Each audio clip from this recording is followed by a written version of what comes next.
their script? Nowhere on the script was there throwing an interception, I have to believe. And the D-line pinching together must be expecting the run.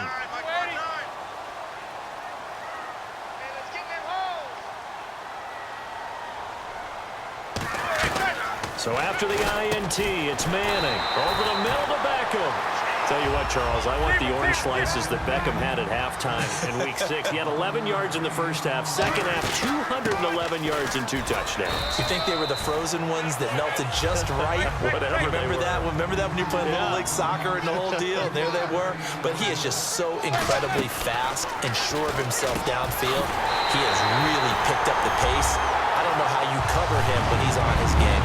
And he will take it on in for a giant touchdown. Sterling Shepard, a 12-yard touchdown grab. Oh, they flip it to the kicker. He looks like he's going to throw it. That's going to be caught at the 10-yard line. And he will step out of bounds. Oh, what a mistake there. And the 2-point try will be unsuccessful. Brown now to kick it away after the touchdown. This is fielded at the goal line. And he'll get it up across the 20 to the 21-yard line.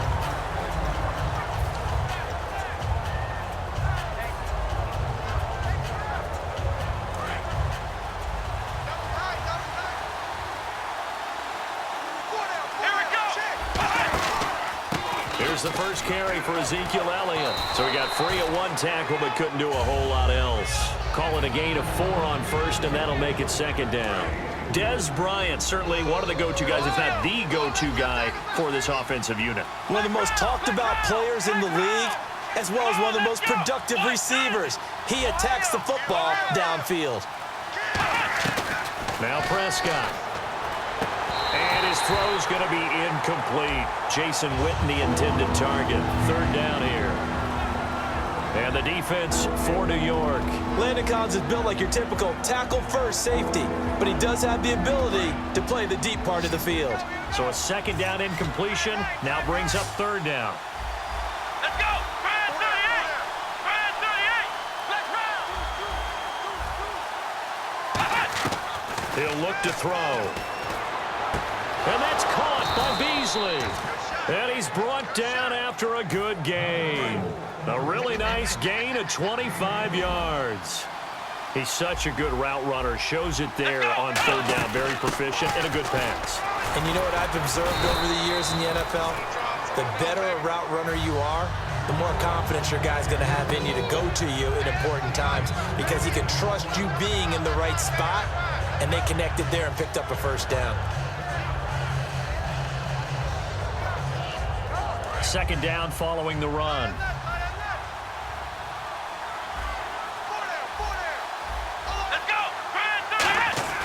They'll set up a throw. And Bryant's got it over the middle.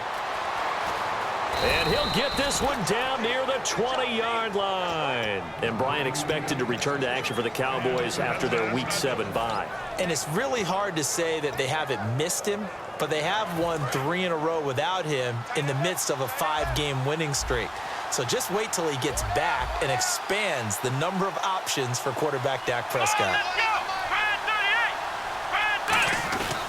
A first down carry by Elliott. And he's going to fight his way forward here for a modest gain.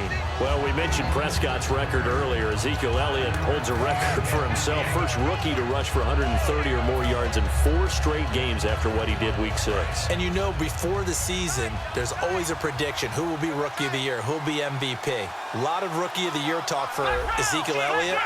It may be MVP talk because he is powering Dallas right now. He's phenomenal. They go to Elliott again.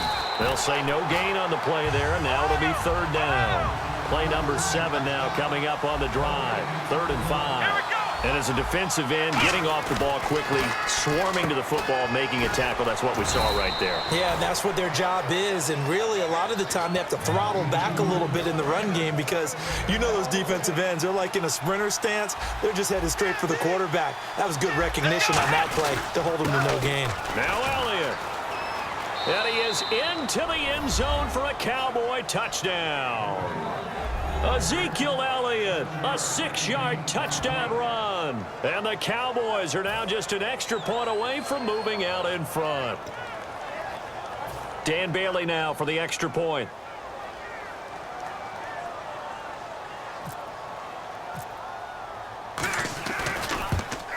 And he'll bang that one through.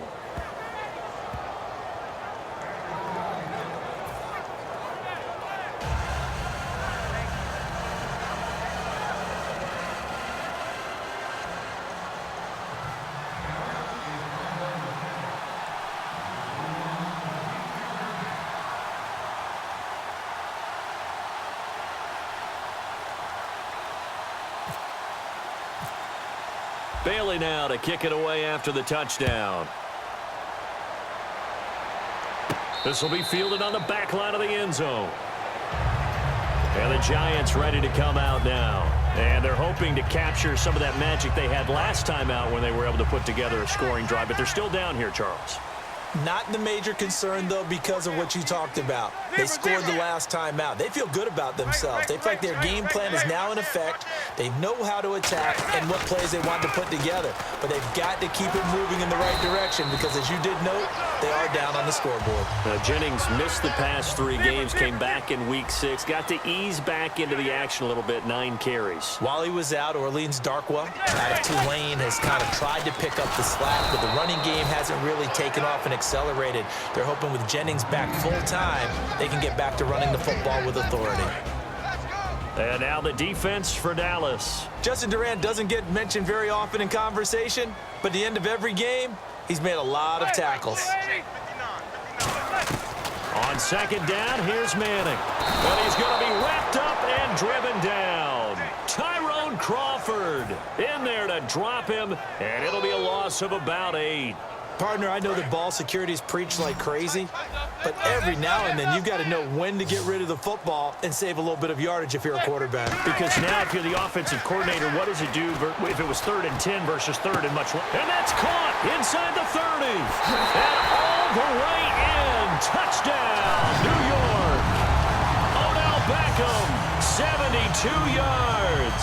And the Giants are going to jump back in front.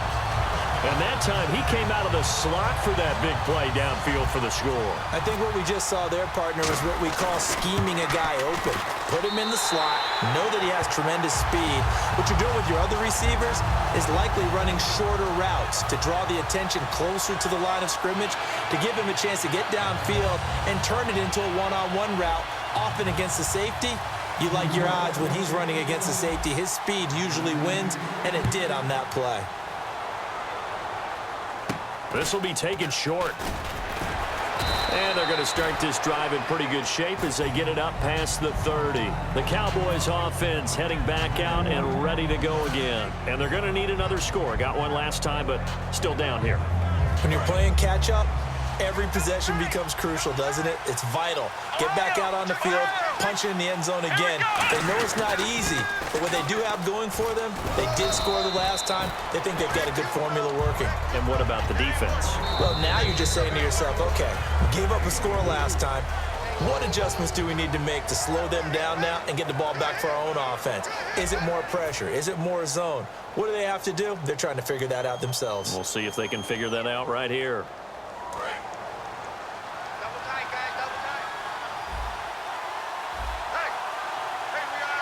One man in the backfield, Elliott. Now back to throw. And on the left side, he's got Witten. And he'll get up to the 43-yard line. It's an 8-yard pickup and leads to a new set of downs. When you execute a drag or a crossing route really well and give them a chance to let it develop a little bit, you can gain some significant yardage hitting your tight end on that one.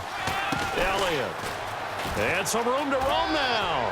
And he's brought down. They'll get 16 yards there. And it'll be a Dallas first down. I don't want to downplay the run, but that's exactly what I expected out of him coming out of college. When I look back at my draft analysis, one of the highest-rated players on my board, a 3-down back who can do everything. And one of the best parts of his game is what he does when he doesn't have the football, because he carries it really well, but he blocks equally as well as pass protects for his quarterback. I think he's going to be special. Bryant has it. And he's going to get it down to the 33-yard line here. It's an 8-yard pickup, and it'll make it a second down. And this time they go underneath for a simple pitch and catch. And not only do you get the pitch and catch, Brandon, but you're able to keep the receiver moving when you hit him with the drag route. Possible run anticipation. Here's the D-line sandwiches together. On second down, Elliott. And he stopped immediately there. He got maybe a half yard at most, but eventually they'll be left with a 3rd and 2. Offense coming up, needing 2 yards on 3rd down. Off the corner. Where'd he come from? Well, yeah, I guess he came off the corner, but really nice play. I like when you're able to pose a question and answer it at the same time. That's exactly where he came from, but it's not something that you normally see. Most of the time, we're thinking about those guys covering pass catchers. In this case, he was a big factor in the run game. No gain. I don't know about you, but that almost felt like old-time football there. 3rd and 2 is not necessarily just a running down anymore. A lot of times they want to throw the ball. They went back to the roots and powered forward and got the 1st down. So the run moves the chains, and here we go on 1st down. Bryant, the lone receiver, left. Here's Prescott.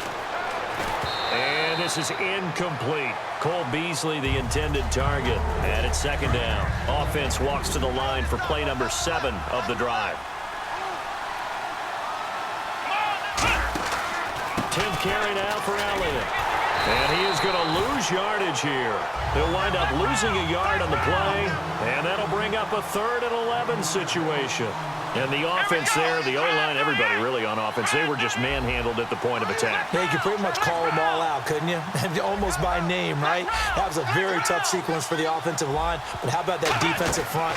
Creating a new line of scrimmage and creating a lost yardage possibility. And that is incomplete.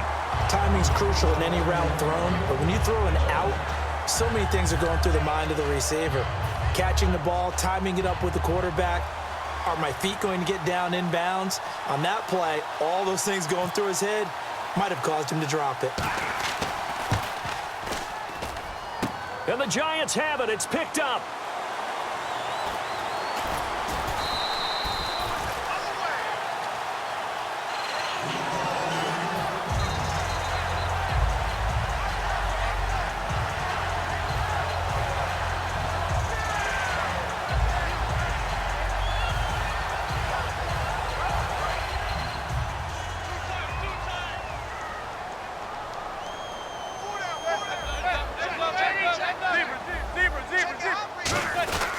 They'll begin the drive with Rashad Jennings. Fighting him off. Just ran right through the trash. And some room to work. And he takes it all the way down to the 3. It's a big-time play there for the G-men. 77 yards. And the 2-minute warning lurking. This will probably be the last play before we hit it. Yeah, they want to get themselves in position to score in this last shot before the clock hits.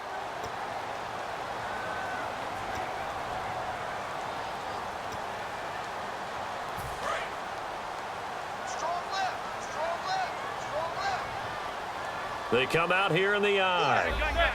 They'll send Beckham alone to the left side. And he will take it on in for a Giant touchdown. Larry Donnell from 3 yards out. And the Giants are able to grow their lead. Boy, it's nice to have that big, reliable. Oh, they flip it to the kicker. He looks like he's going to throw it. This will be caught at about the 6. And he is into the end zone to bump the lead up 2 more. Brown now to kick it away after the touchdown. This is taken about 7 yards deep. And a good return as he'll be stopped just shy of